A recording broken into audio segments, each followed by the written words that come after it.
2026.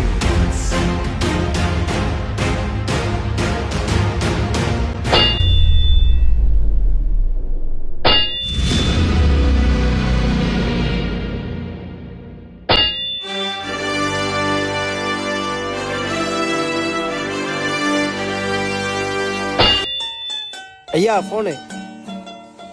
சொல்லியா? ஐயா ஒரு உதவி வேணும் ஐயா. உதவி பண்ணதான் நான் இருக்கேன். என்ன உதவி சொல்லு. எனக்கு கை உடைஞ்சிருக்கு, நான் ஆய் போயிட்டேன். அதுக்கு இப்ப என்ன பண்ண சொல்ற? கொஞ்சம் வந்து சுத்து கழுவி விட்டா நல்லா இருக்கும் ஐயா. டேய், நான் எவ்வளவு பெரிய அரசியல்வாதி, என் பின்னாடி எவ்வளவு கூட்டம் இருக்கு, என்ன போய் சூத்து கழுவு சொல்ற? மக்களுக்கு ஒரு பிரச்சனைனா நீங்க தானே ஐயா சொன்னீங்க உதவி பண்ணுவேன்னு.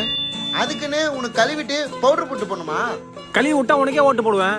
தம்பி, சாதா ஓட்டுறா ஐஸ் ஓட்டுறா? ஐஸ் வாட்டர் ஐயா. காலை நல்லா தூக்கி உட்காருப்பா. தம்பி, சூத்தெல்லாம் கழுவி விட்டுருக்கேன், எனக்கு தான் ஓட்டு போடணும்.